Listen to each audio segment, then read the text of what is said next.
So good evening, everybody. It's my pleasure to welcome you to our first Spotlight event in this format online at Webster University Geneva. I'm Sarah Grosso and I work in the Media Communications Department.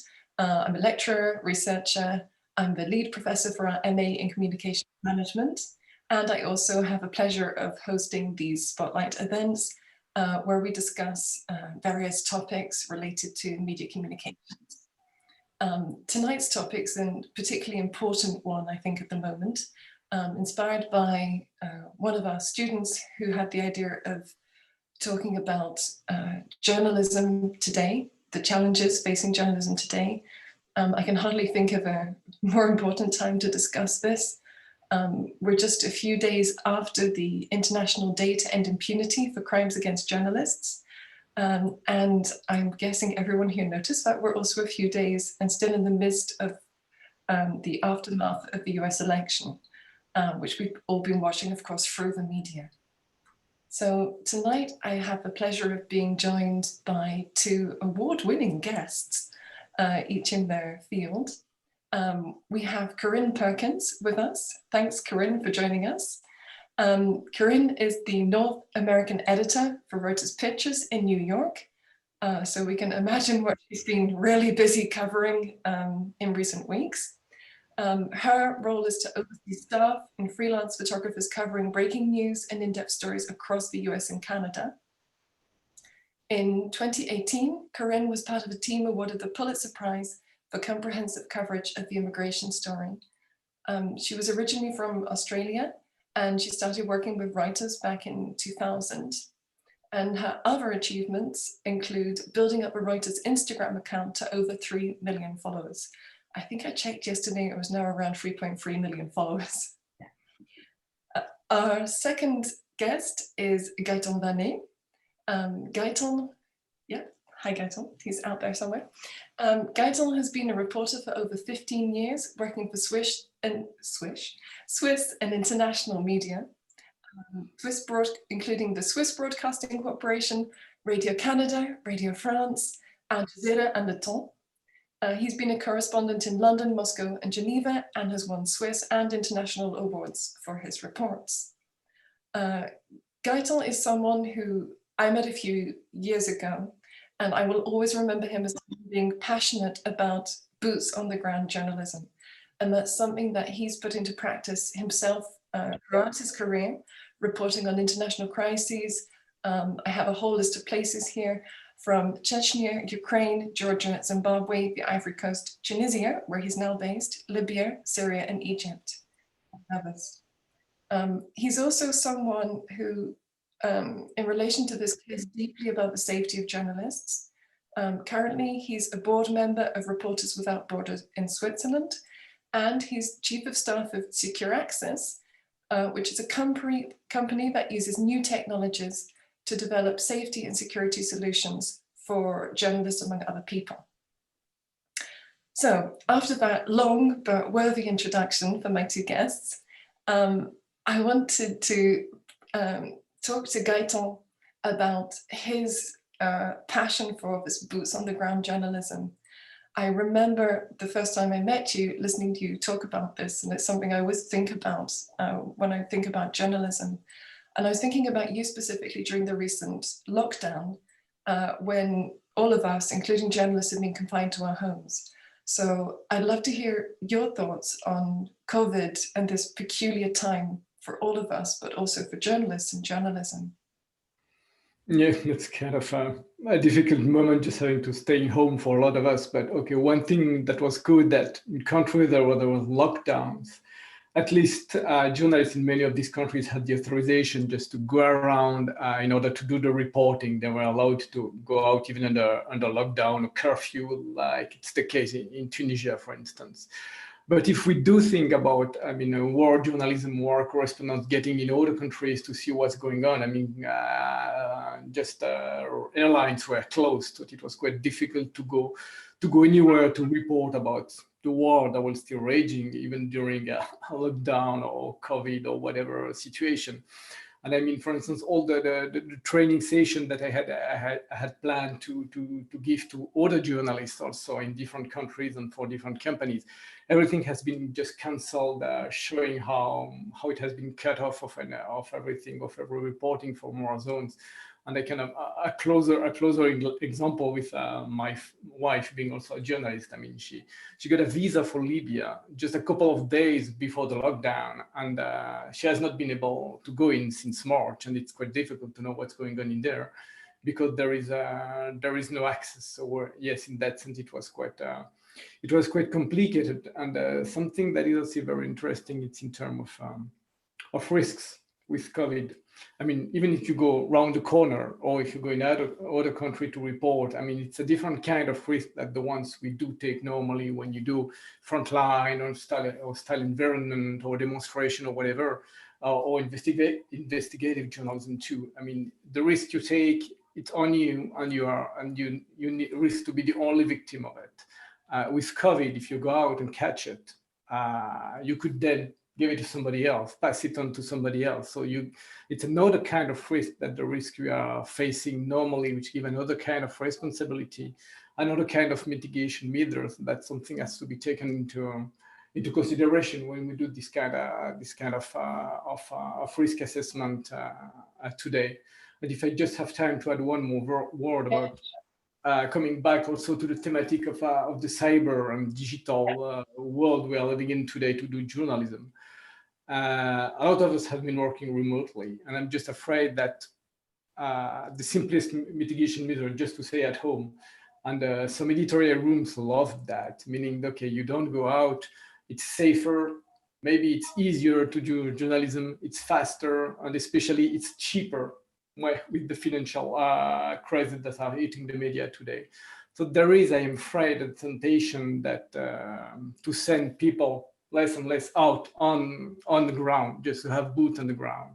And that is something that I'm a bit afraid of when we will go back to a kind of normal, if there is, or then we can still come back to traveling, to going on the ground, to go as much as possible.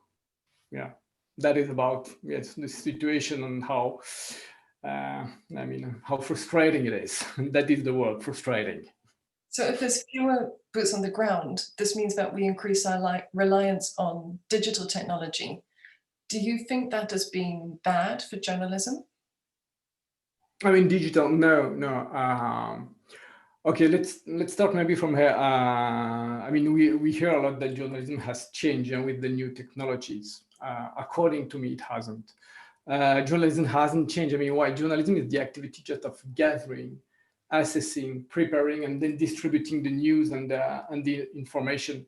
So when we go digital, okay, there is a change for the gathering, and we just come back to it after maybe. But it's especially a new way of distributing the information. So we move from print to radio to TV and now to digital. It's only a question of distribution. For me, the basic of journalism has not changed. It has an impact on the format, on the speed, and the method of gathering. Basically, it's the same job that we still have to do. So, in terms of this is in terms of distribution.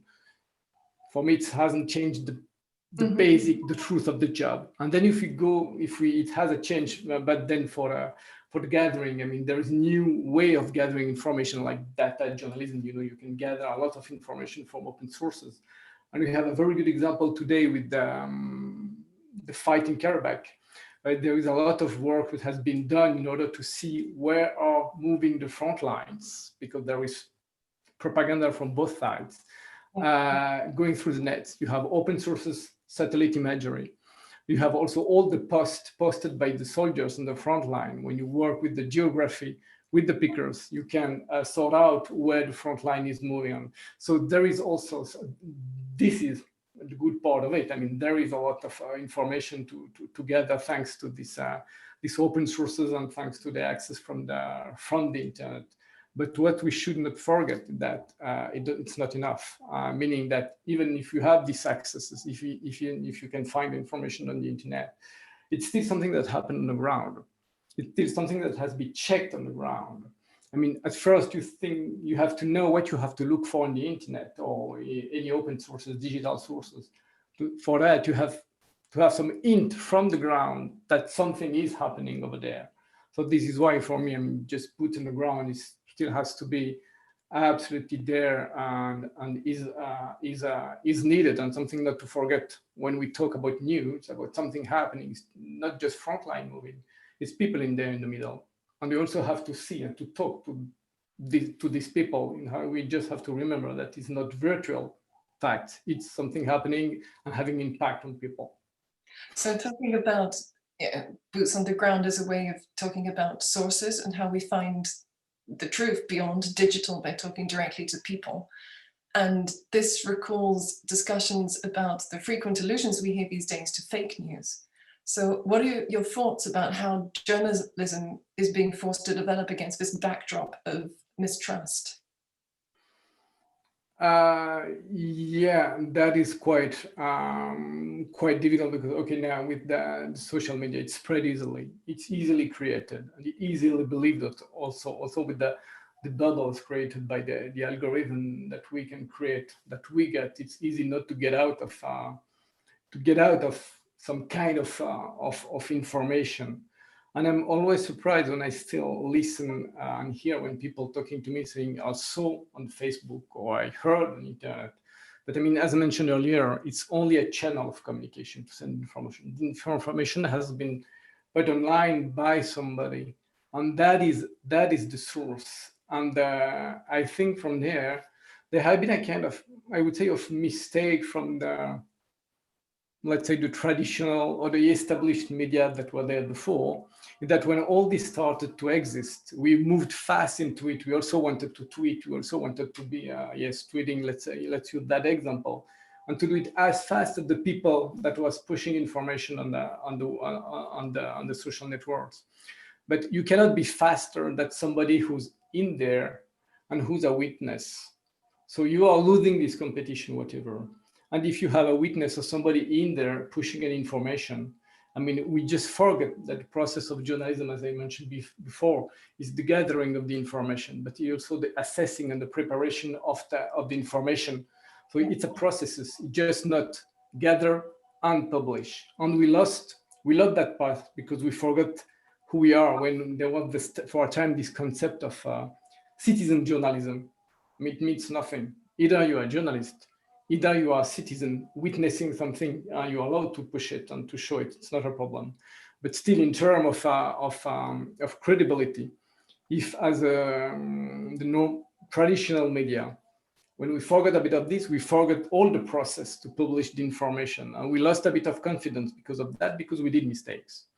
And from here, I mean, as a brand, I mean, New York Times, BBC, Reuters, Radio Télévision Suisse is a brand that was respected before. It was respected when it was on radio, respected on TV for Radio Télévision Suisse, for instance. It has to be respected on website. And when you see it's the brand of the Radio Télévision Suisse, you should say, okay, it's an information I can trust. But further, when we jump from one type of distribution of information to the other one, we have to keep the rules that we do have that define journalism. This is why I say journalism has not changed with the technologies, but we have us as journalists first to remember that, I would say. Yeah, journalism hasn't changed, but the technologies we use to access it maybe. Thinking about what you were saying about gathering evidence and bearing witness makes me think about images. And I wanted to ask Corinne a little to maybe build on what Gaetan was saying about what can we trust? And do people still believe what they see? You know, what role do images play in this climate of fake news? If it's okay, I might just share my screen because Please, show us pictures, show us images. Talk in pictures, which I think is the best way to do it. Hang on. 1 second, let me just.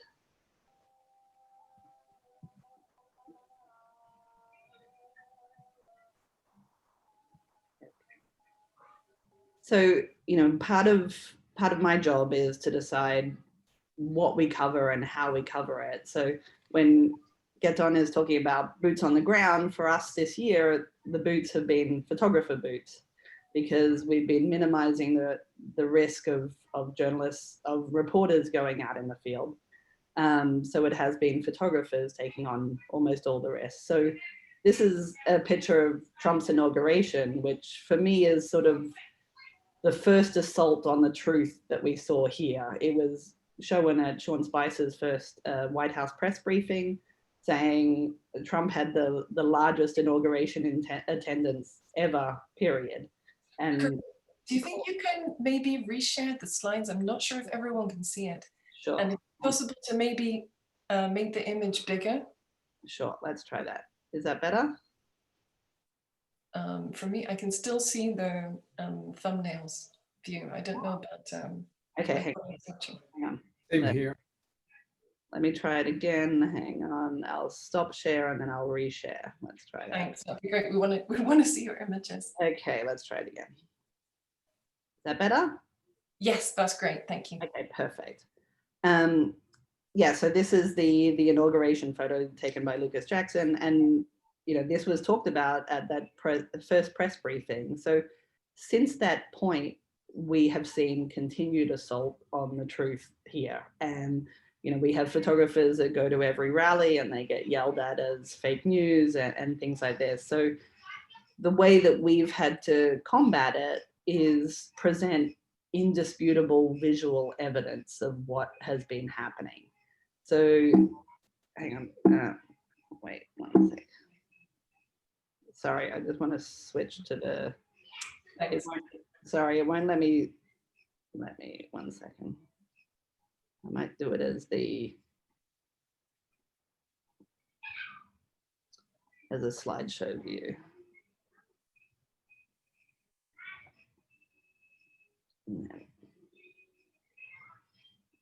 Sorry.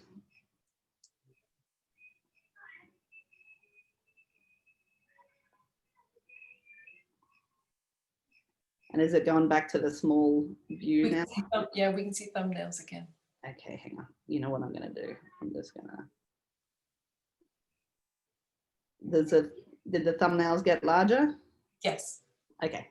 So, this is taken by the same photographer, Lucas Jackson, in New York, after we started to see the amount of deaths in New York increase exponentially. So Hart Island is where they bury the unclaimed dead. So they've always done that, but they hadn't needed to dig these huge mass graves. And in April, we had such a huge amount of death that that's exactly what they needed to do. So these pictures published and caused a huge outcry of people saying, this is the situation. We've got mass graves in the biggest city in the US.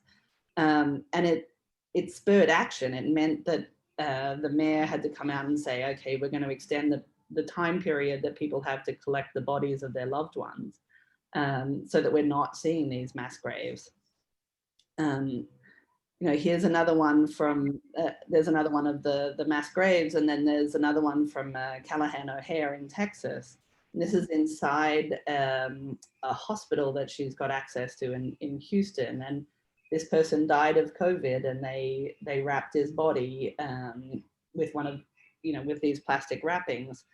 I posted this one on our Instagram feed, and it's incredible to look through the comments on it, that people just say, how do you know that they died of COVID? Are you sure? Are you spreading fake news? It's quite alarming when you have access to people just being able to dispute what you're saying as real journalists. We know because we saw them die of COVID. We were there with the doctor. They pronounced them dead. They said the cause of death was COVID. So, all we have to do is keep presenting the evidence. There's another photo here of the hugging from Callahan in Houston again.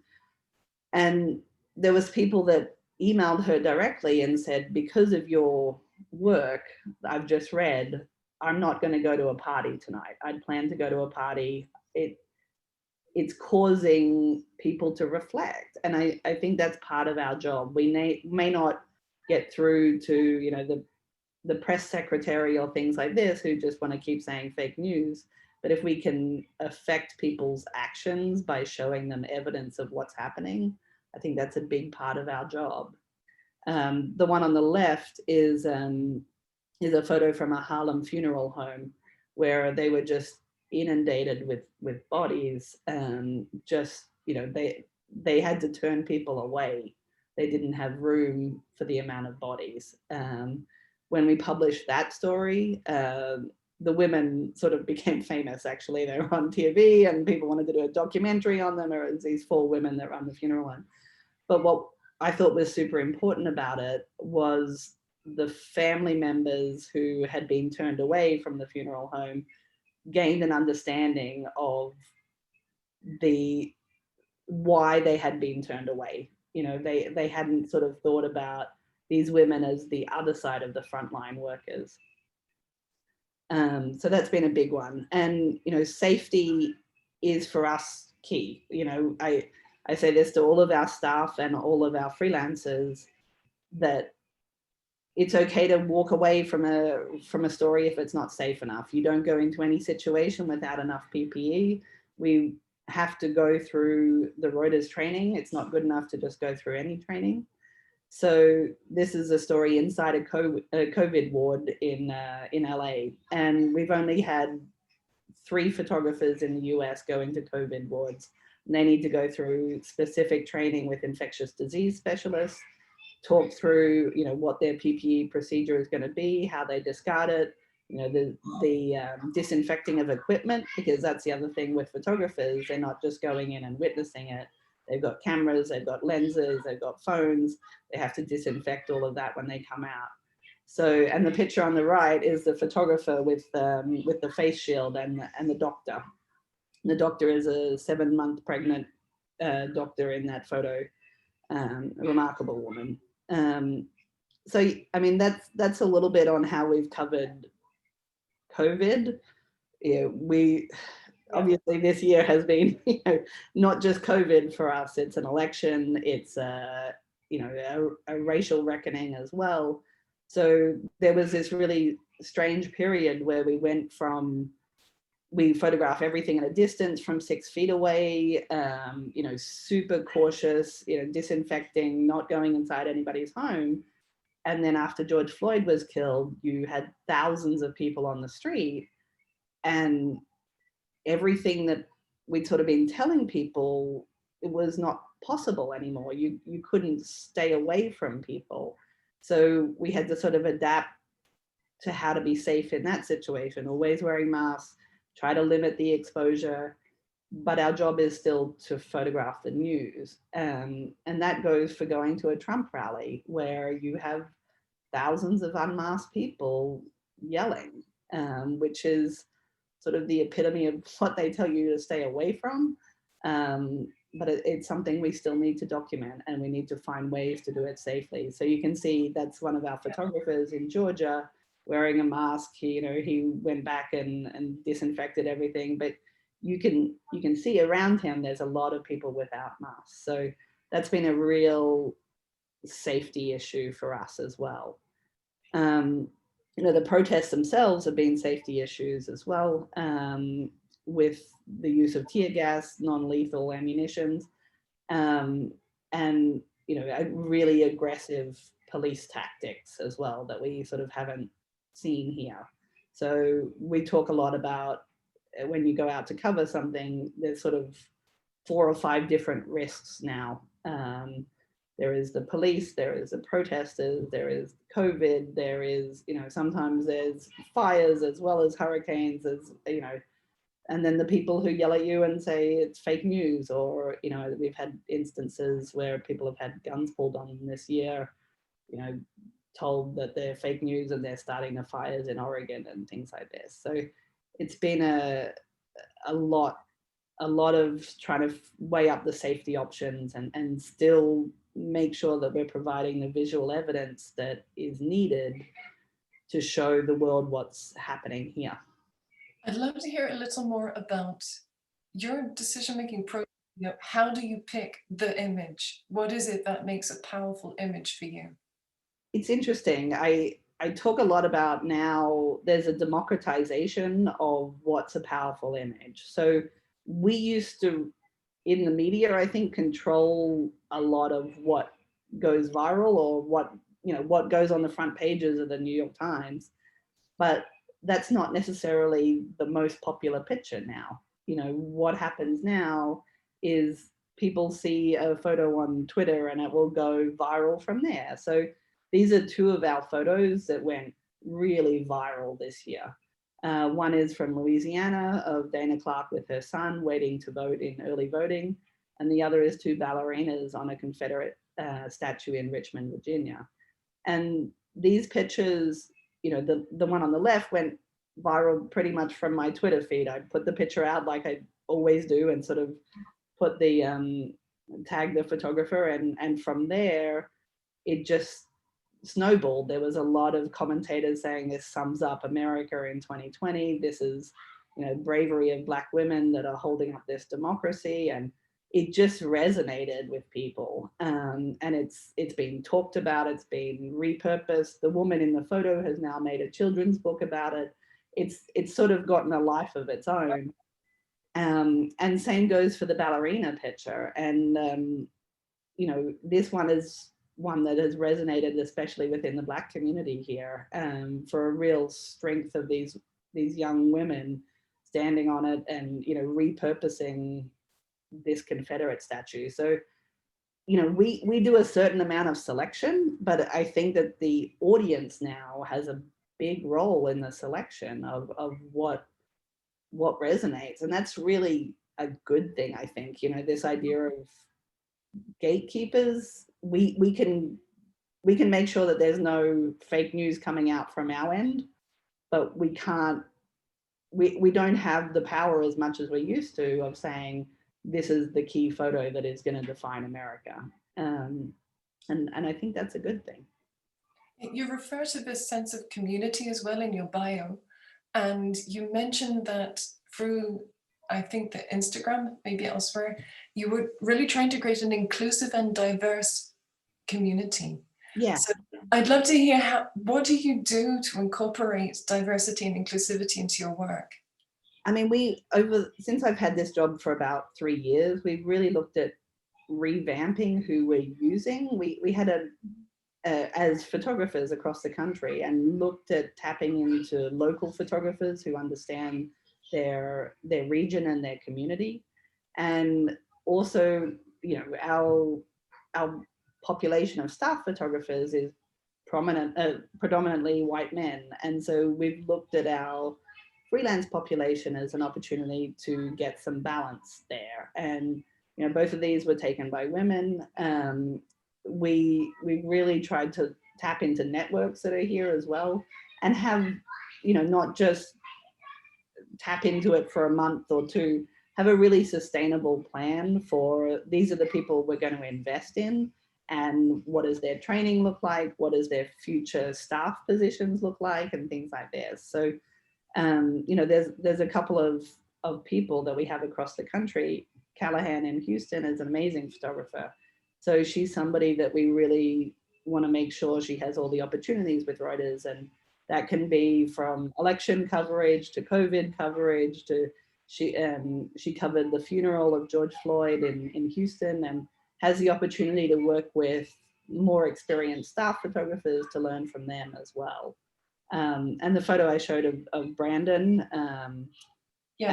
at the Trump rally, you know, this was his first Trump rally. He's based in LA. We sent him over to Georgia because he was really interested in covering the Black voters of Georgia and whether they would be pivotal in the vote here.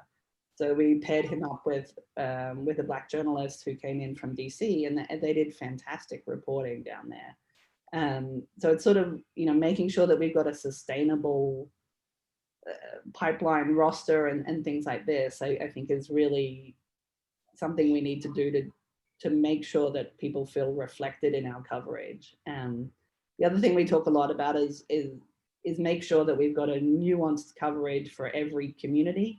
We don't only cover the Black community when there's protests. You know, we've got to make sure that we're photographing smaller stories that are important, you know, and that we've just got to do much better at that aspect. You know, I think that especially in the US, there's a real reckoning, and which stories get told and which stories don't get left on the table. So that we need to do much better on that front. So thinking about what's next, I wanted to ask both of you actually how you see the future of journalism. We talked about some of the challenges at the moment between increased security risks and distrust, and among others. What are your fears and also your hopes for what comes next in journalism? Well, yeah, I mean, because I have the pictures here, I'll just say that my hope is that a lot of it is visually led. I think that, we now have a system where the photographers this year have really been the frontline witnesses, and they've done stories that are really important, and they've reported back to our reporters, who then go through what Gaetan was talking about, the fact checking, the double, the confirming that this is accurate and things like that. That's not something that a photographer usually does. So it's sort of been working hand in hand with the reporters. But I think that stories now need a comprehensive way to present and different elements to it. Climate change is a key one for us. And we've done some work in Greenland, which has not just been about photography, but it's been about the scientific data, the video of the ice carving event, the drone pictures of the icebergs, and the stories of the scientists. So I think that there's actually a really positive future for journalism if we make sure that we're sort of involving everybody in the newsroom, that it's not siloed approach and things like this. I think that that's how we do our best work, is collaboration, and collaboration with an audience too, telling us this is what's important, this is what we care about. So I think that's super important. I'll go on mute so I can stop sharing. I can't hear the screaming kids. Gaetan, what do you think? The future of journalism. What are your hopes? I can only agree with what has been just said now. I mean, about not working into silo, but making comprehensive stories, and definitely this electronic media allowing just to bring together the sounds, the images, the pictures, and the text will allow doing data also. Data journalism will allow just to have more comprehensive stories, and mixing all the qualities of each of this media, and especially again, the boots on the ground still have to be there. And I think this is, I will keep with that. It won't change, even if, as I mentioned before, I have sometimes the feeling that sometimes the world is becoming more and more virtual, in the sense of, as we see in the US also, with a lot of people also in Europe believing stuff that is virtually on the internet, but which is totally untrue. I don't know if we should talk about virtual facts. I hope not. This is also what I mean by this getting a more virtual world. We need to come back to ground truth, but in a collaborative way. But because in the same time, all this digital and virtual stuff allows us to build a great story in a very, very comprehensive way. And just one word in terms of safety and security. What I hope will get better is that today we see increasing risk. We talked about safety and health safety with a new check. I like the training they have at Reuters for the according to health safety, but that's not very many medias who are the means to do this kind of trainings. And we also see, especially now in Europe, so I would say that before, when we were covering even Switzerland or some countries in Europe, you don't need any safety and security training. Now you need it to go to demonstrations, to cover some even around the corner stories that before were not at risk. But because of the kind of polarization which is held through social media and these bubbles, you see that people are going after journalists who have not the same explanation of fact, or not the same fact as you have. So I think that this current trend we'll just move back or just retire, and we'll go back to something we need less, this kind of training of safety and security, except for really hostile environment zones. But I'm not that optimist. Yeah, so you mentioned before that, citizen journalists, well, everyone is just journalist, right? So there's a commitment to this profession of journalism. What advice might you have for young people, some of my students who are with us, for example, who might aspire to have a career in journalism or photojournalism? Don't hope to get rich with that job, first of all. Just think you will work loads and loads of hours. It's a very tough job. It's a demanding job. I really do think that you need to believe in it today to do that. You really want to bring something. I don't like the word "the truth" because there's a lot of discussion around this word. But yes, you need to really want to go on and understand what is going on the ground. I mean, by not necessarily going on the ground, but understanding what is going around you on the ground. Yes. What is it that it doesn't make a very rosy picture right now. No, it doesn't. But you're so, despite that, you're so passionate about journalism and you're always happy. What made you so passionate about journalism? But I mean, it's great. It just allows you to meet so many people from any kind of places, any kind of social level, whatever. You just in relation with people so much that is hugely interesting, and just trying to understand through information. You just trying to understand how the human being live, behaves, and this is absolutely unbelievable. And it just opens so much about philosophy, about thinking. You just not okay. You put the news out for the public. Maybe you don't go that much in analysis because the most important thing first is fact. But then it enriches yourself so much on a personal level that is unbelievable. If you give me 1 minute, I just told you one story. Do you give me that? Definitely, yes. Even 2 minutes. Thank you. Or 3. Just about the behavior of the human being. In 2010, when I was in Côte d'Ivoire Coast, when there was kind of beginning of troubles between Ouattara and Gbagbo, when was the outgoing president and new president was in fighting. I was with one clan, with a team, very nice guys, very nice young people who were supporting Gbagbo. And a few days with him, very kind guy, nice guy. I met all the family. And suddenly as he was attending a speech from the General Blégoudet, who was a guy from the Gbagbo entourage. And he started a speech as a politician. If Gbagbo stays president, you will have new classrooms, new sports halls, new facilities for young people, and so on and so on. And then suddenly he just took off his suit, his jacket, his tie, and he says, "Now it's General who's talking to you." And he started a huge talk talking about the opposite part, that they will rape you, women, rape your children, rape your sister, that they will kill you. And so I saw just that guy that was like you and me, switching and ready to kill his neighbor, but really he was ready to do it right now. And then this guy, the General Blégoudet, just say, "Okay, but not now." And he just stopped short of doing it.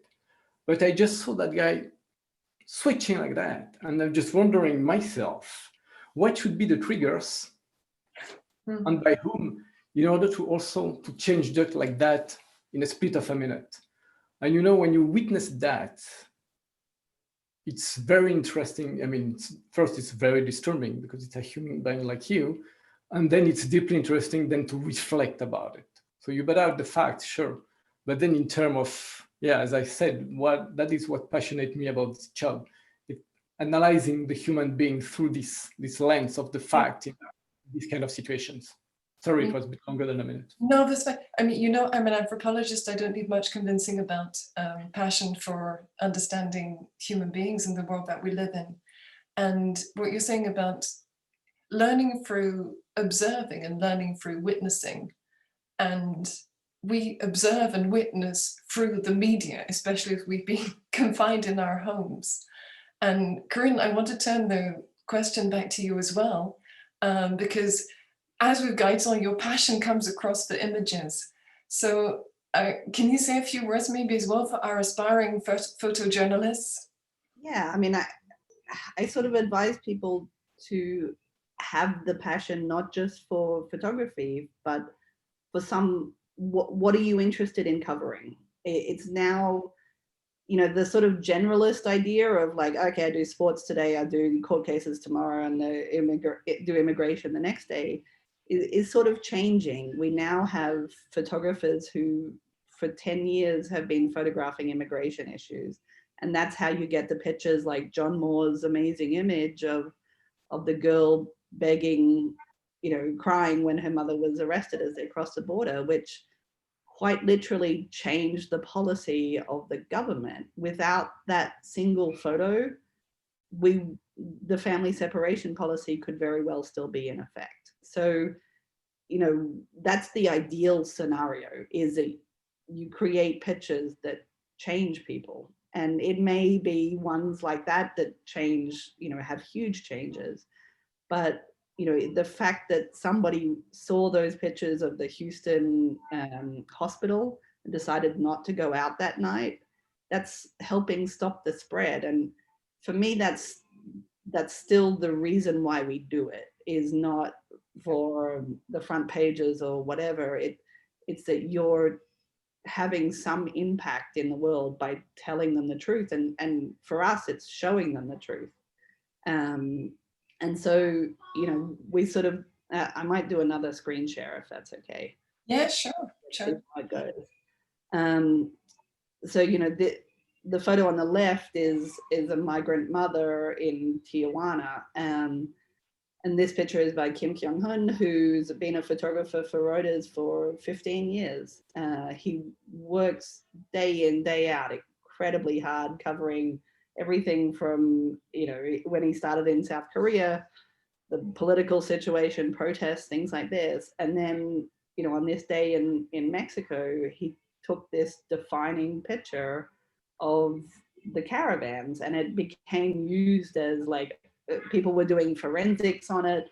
Is it real? Is it, you know, and we know it's real because we can see the full series of Kim's pictures. And we also know, based on his 20, 30 years of experience, that that's the journalist that he is. So to have that backing is really important as well. I think it's sort of never do anything that would make people question your motives or question your journalism, because that will taint and damage what you're doing. So, you know, even the photographers that cover the White House and Biden, we're really careful that they don't post anything on social media that could be construed as one way or the other. That it's really important that we protect the idea of journalism and don't become a resistance movement or anything like that. That's not our job. Our job is to present what's happening. This photo of Trump 2 days after the election, holding the column as he left the White House briefing room, is one of my favorites of the year. You know, it's this subtle understanding of what this gesture means. And it's been really interesting to see how much this picture has been used in column after column about Trump's presidency and his last grasp on the presidency and things like that. So, yeah, you know, for photographers, I think it's understanding those little subtleties and being willing to wait for it. I think there's a lot of people who think, oh, you just got to be there and you get the picture and it happens. Not the case. You know, it's understanding what's happening and being patient enough to see it play out in front of you. And patience, integrity, and a lot of hard work and passion as well. That's really clear. Yeah.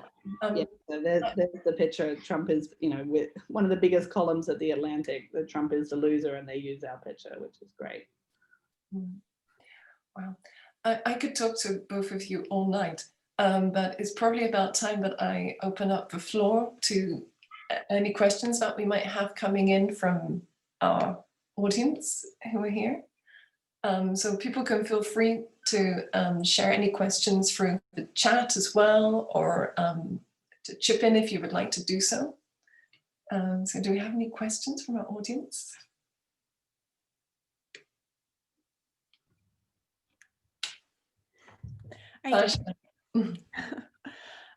In your experience, what would you say the ratio would be of like sad news versus happy news?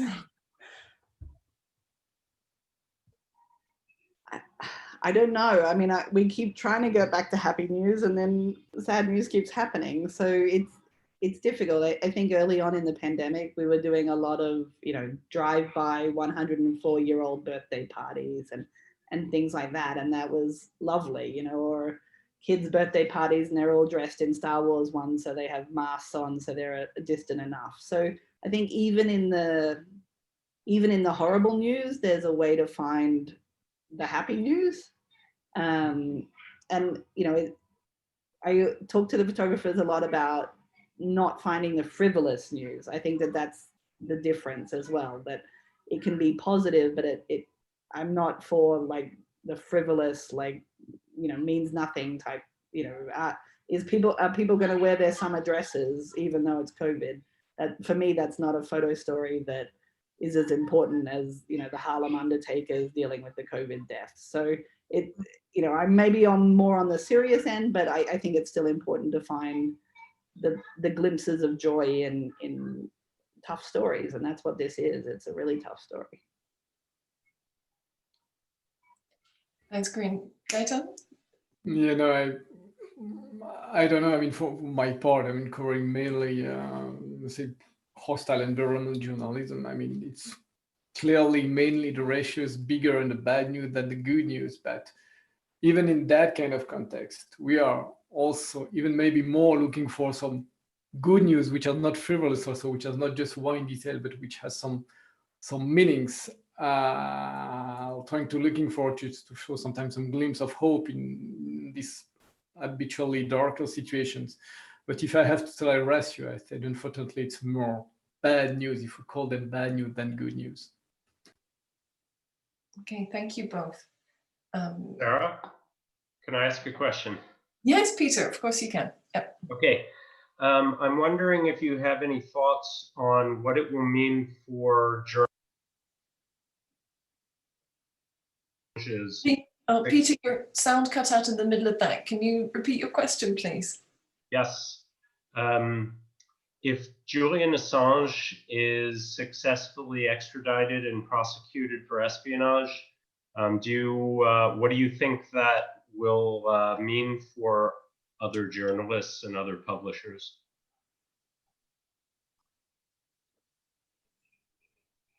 I think that's a difficult one. You know, it does definitely put ice on whistleblowers, and that's difficult. And Reuters has been the beneficiary of a lot of the information that he came out with, which obviously documented how the US military killed 2 of our journalists. So it's difficult for me to say, you know, as a Reuters employee on that one. But I think the freedom of the press is something that we should always hold dear. It's a matter of how do they balance that with national security, not up to me.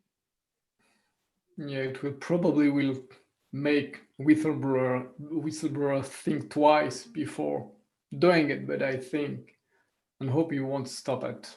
But it's definitely not a good signal for the other one who would have the idea of coming out with valuable information of that kind. Yeah. Okay, thank you both. I'm informed by the magic of Zoom that Paula has a question as well. Paula, you're in. Hi. Yes, just on mute. Hi, thank you both for the presentation. And yes, I mean, Gaetan, I completely agree with you about the new technologies as helping out, I mean, journalism. And this idea of fake news is like the old gossip. And I think it has just reinforced journalism and its importance, and how the journalism degree has become more and more important to defer of like just citizen journalism, which is important, but also, I mean, the role of official agencies and everything to keep doing their job and how it works. But I mean, picking up on, I mean, exactly what Peter said.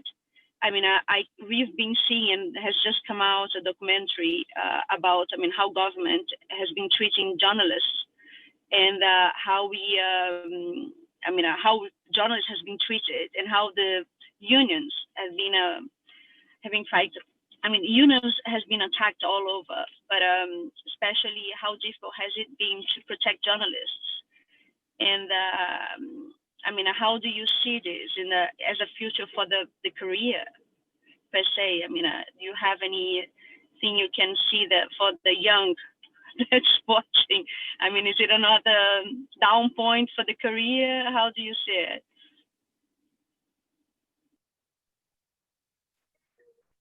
I think it's really making sure that we have communities that protect each other. You know, in the US, we have the White House Correspondents Association that are fighting for more access and fighting for, you know, a safer environment in the White House in terms of COVID.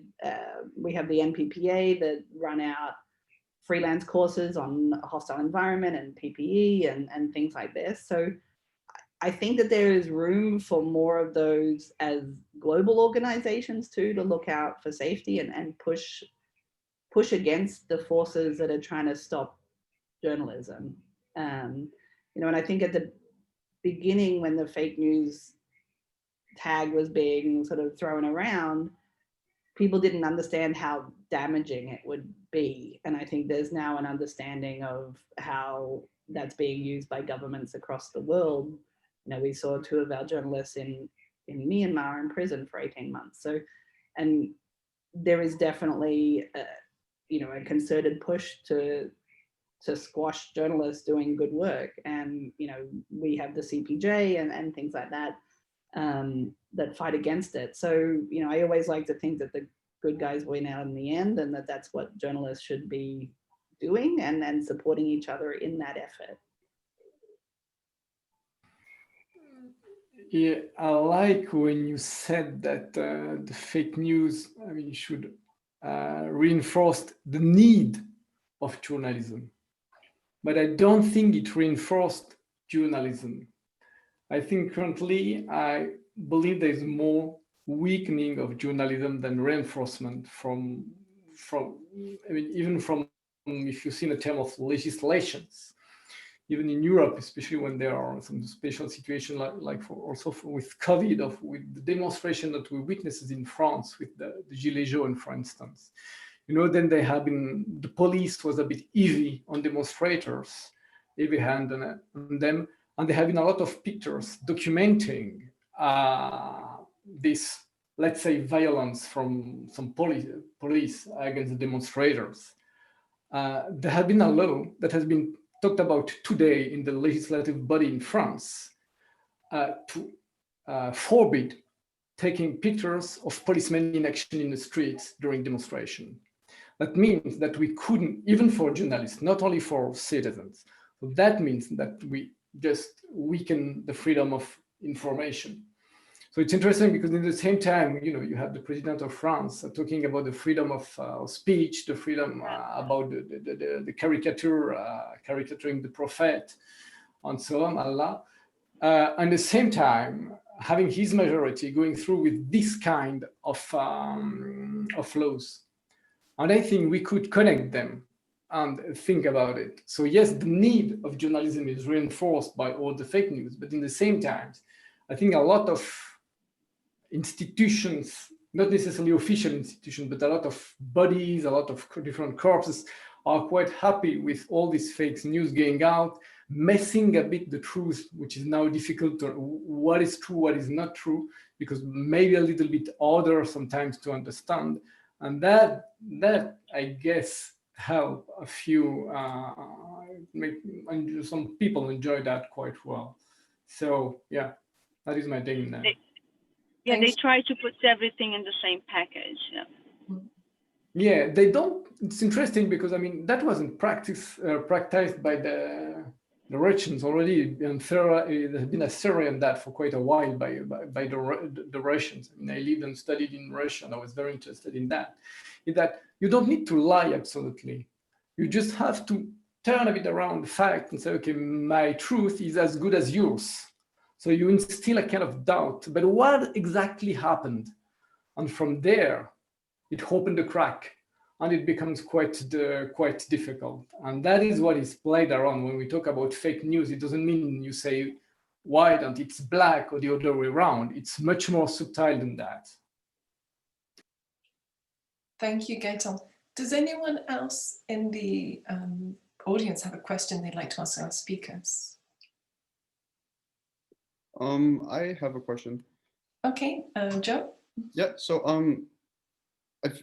how do you navigate the fact as journalists that these days, unfortunately, a story like that's really important might have a much shorter lifespan?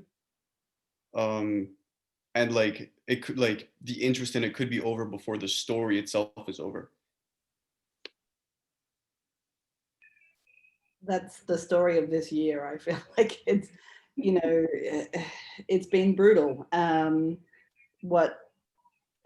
What I think though is that things also have, they get recycled, you know, it becomes relevant again, and then you look back on those stories and you find a way to update them and make them relevant now. We had our investigative unit this year was working on qualified immunity, which basically allows for police officers to get away with, you know, not facing charges if they hurt somebody and things like this. So, you know, they've been working on this, and then COVID happened, and, you know, they sort of published a little bit of it, but it got overrun by COVID news. But then when George Floyd was killed, it became relevant again, and you started to see people talking about qualified immunity, senators wanting hearings on it and things like that. And it's something that they're continuing to push out, yeah, as they investigate further. So it's part 3, part 4, part 5. You know, I think that there's certain storylines that are still relevant. It's not like they go away. You know, climate change didn't go away because we were focused on COVID and racial justice and election. So, you know, we sort of now revisit those climate change stories that we just didn't have the resources to do at that time. You know, and we still publish some climate change stories in the midst of this year because there's an appetite for it as well. And, you know, it's sort of the existential threat that we have, so it's important. So I don't know, I feel like it's picking your time, and if that time isn't now, then pick it when it is, in a month, 2 months, you know, could even be a couple of years from now. We keep looking back on a piece we did on white nationalism to a year and a bit ago now, because it's relevant now. So there's, you know, I don't think that there's ever a wasted time where you've done some journalism. It's just finding the way to repurpose it, I think. Right. Thanks, Corinne. Yeah, I could say I don't care, but that's not true. What I do mean that as a journalist, I mean, as I conceive journalism, you put a story out, and then it's not you to do what's happening next. The civil society, the politicians, or whoever is interested in what you are putting out, to take it and do something with it.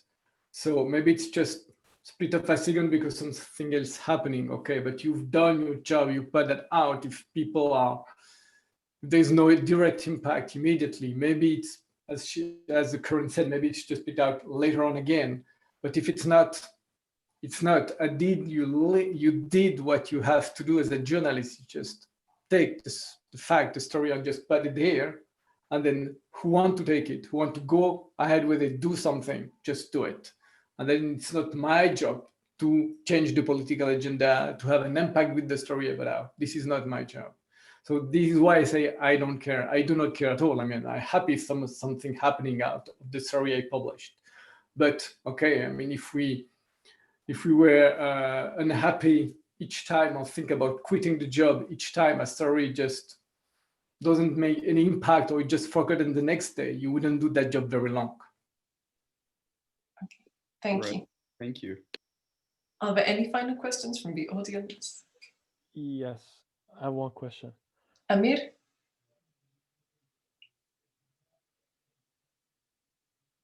Yes, please. Thank you. I'd like to know how to away from the title fake news.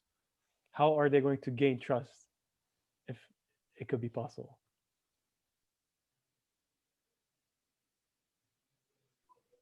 I think we just keep doing good journalism, and that's our way out of it.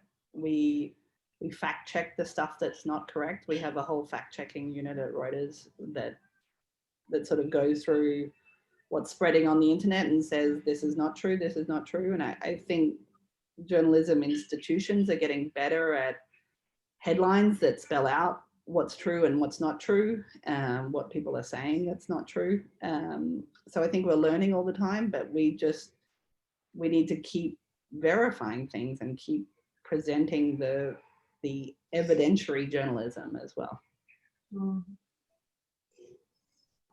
Yeah, I think we just have to keep on going as, gathering, assessing, preparing, and distributing the information as it should be. And then, yes, today we sometimes have the impression that, there are different truths and soon there will be a truth for each people speaking.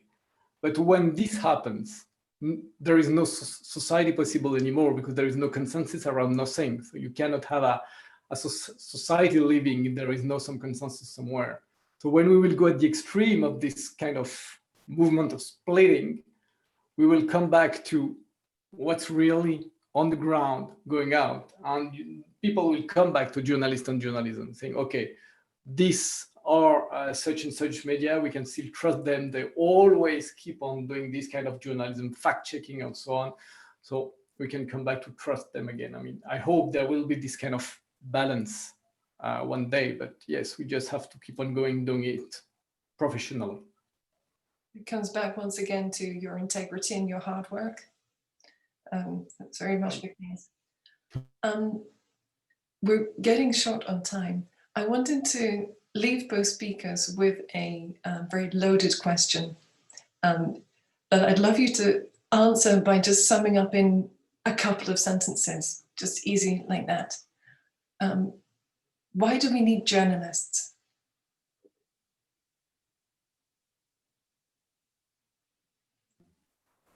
Try without and you will see. That was very brief. Corinne? It's a big one. Or else the only people that get heard are the ones with the microphone. And that's a big problem. So journalists like oxygen, we don't realize how precious until we don't have them anymore.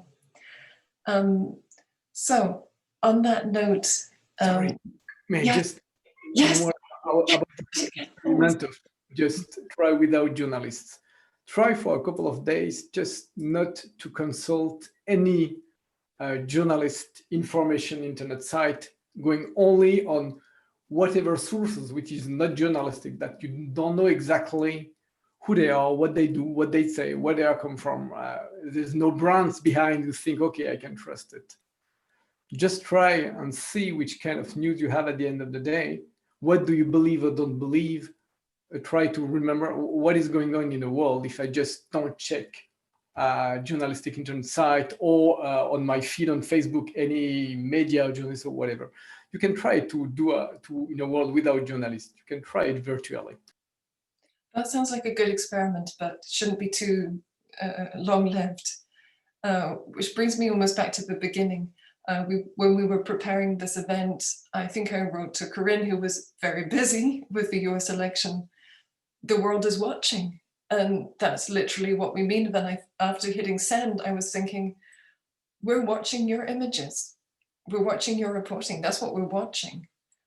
So if we have any doubt about how much we need journalism, maybe we should try and live without it for a couple of days to see how we feel and how disconnected we feel as well from the rest of the world. increasingly isolated alone in our homes.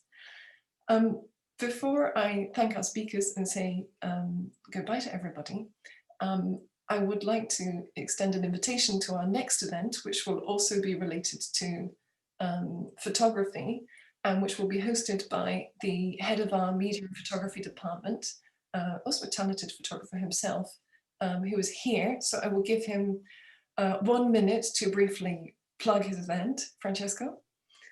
Okay, I'm gonna be unmuted now. Yeah, very quickly. If you take selfies or photographs, if you use social media, probably you should attend this event. I'm going to share this, so maybe you can take a screenshot. On the 25th of November at 6 o'clock, we will talk about us as Selfie Sapiens, the new experience of being immortal, and we'll have Wendy Ross, experimental psychology researcher, Athena Carey, fine art photographer, and Arianna Rinaldo, photography curator, who curates a very important photo festival, but not only that, in Italy. And so we'll talk about self-representation, and not only on the visual aspect as photography, but also on the psychological level. So if there is a certain kind of dependency on social media and selfies, if we really are selfie sapiens, maybe 2.0 and not only 1.0 anymore. So I invite you all. I can share the link here on the chat if you want for the event. Thank you. Excellent. And thank you for the speakers. I mean, it's been great. Thank you very much for being here with us. Yeah. And this discussion builds on, I think, something Gaetan was saying as well about how we understand the world through journalism, through observing people. And there's something very philosophical about this. And often within our department as well, we have a lot of interesting conversations, sometimes behind closed doors, about the links between media, photography, psychology, social science, philosophy. And the next event will be a chance to have that not behind closed doors. So everyone can hopefully join us for that. I want to say a huge thank you to the two speakers. I've been so excited and looking forward to this event, and I wasn't wrong. So thank you so much for taking time out of your busy schedules to join us. And I hope that we can stay in touch. And we wish everyone all the very best. And thank you to everyone else who's joined us as well, or indeed who is joining us in the future, thanks to the magic of Zoom. So thank you very much from Webster University Geneva, and we'll hope to see you again at another one of our events. Thanks, and a very good evening to all. Take care. Bye-bye. Thank you. Bye. Thank you, Gaetan. Thank you, Corinne. Thank you to you. Bye. Thank you. I'm going to stop recording.